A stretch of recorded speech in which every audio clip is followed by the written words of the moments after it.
Shalom, friends, and welcome to Walking the Ancient Path, where we journey back into the language, landscape, and life rhythms of the Scriptures in a lighter, more accessible way, exploring the world of the Bible as its original listeners would have experienced it. Today we'll pick up our exploration of the book of Galatians verse by verse and unpack each passage within the context of organic ancient Hebrew thought, formatted like a living Hebrew commentary. Let's pick up where we left off, beginning in Galatians chapter 5. Verse 1.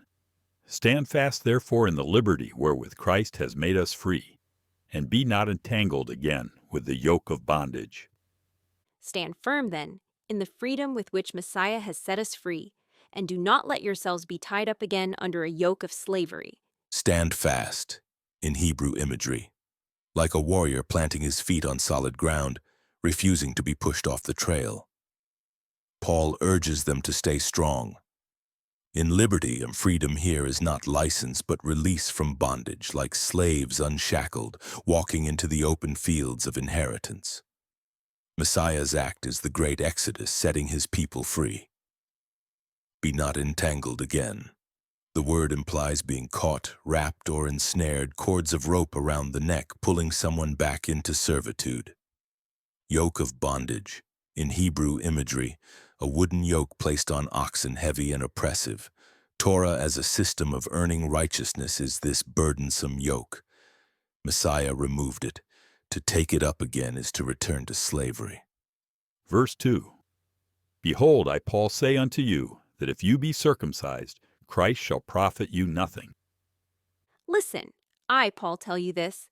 If you let yourselves be circumcised as a requirement, then Messiah will be of no benefit to you. Behold, I, Paul, say unto you. Paul emphasizes his authority like a clan elder standing in the circle, raising his voice to be heard clearly.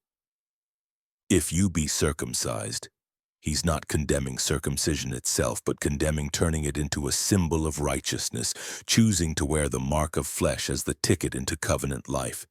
Messiah shall profit you nothing. To trust in circumcision is to declare Messiah's work unnecessary, trying to patch a torn garment with scraps when the Master has already clothed you in a new robe. Verse 3. For I testify again to every man that is circumcised, that he is a debtor to do the whole law. I testify again to every man who receives circumcision as obligation. He becomes bound to keep the whole Torah. I testify again. Paul adds a solemn witness, as if swearing before the group, hammering the tent peg deeper so the cord cannot slip. Every man that is circumcised, the focus is not on the physical act, but on accepting it as the symbol of the covenant for righteousness. He is a debtor. Taking on circumcision is like taking on a debt, an obligation, signing your name to a scroll of endless requirements.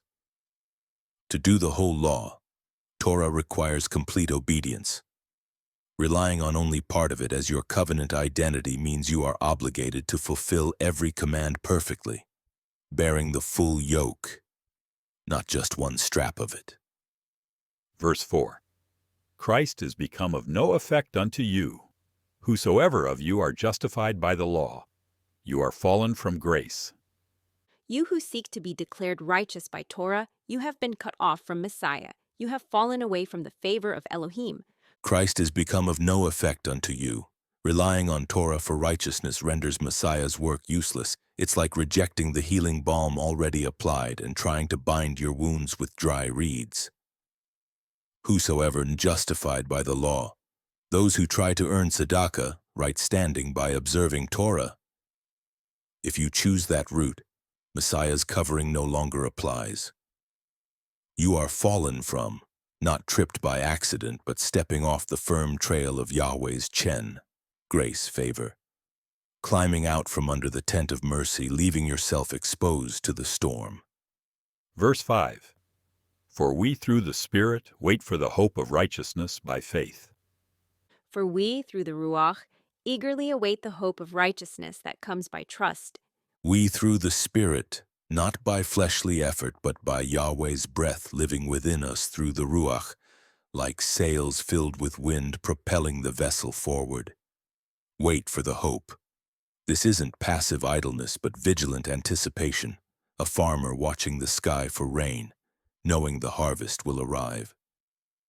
Of righteousness, the fulfillment of tzedakah, right standing before Elohim revealed at the last day. Paul says they await its completion, not try to build it themselves. By faith, emunah is the steady tether; by trust, a rope tying them to the promise, keeping them anchored until it is revealed. Verse 6. For in Jesus Christ neither circumcision avails anything, nor uncircumcision, but faith which works by love. For in Messiah Yeshua, neither circumcision nor uncircumcision counts for anything. What matters is trust made alive through love. Neither circumcision nor uncircumcision. The external sign, whether present or absent, holds no significance for covenant status. They are two different outward appearances that do not alter the heart underneath. Avails anything.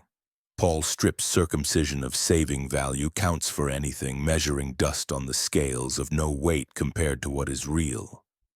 But faith which works by love, emunah, trust, is not merely idle belief but active, living, energized by ahava, love.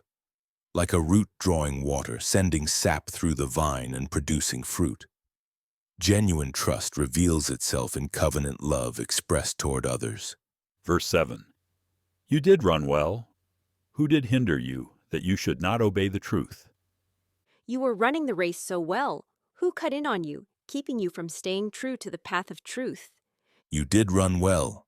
Paul uses athletic imagery familiar in both Greek and Hebrew thought. In Hebrew imagery, running the covenant trail with steady stride, eyes fixed ahead. Who did hinder you? The word implies someone blocking the runner's lane, in imagery.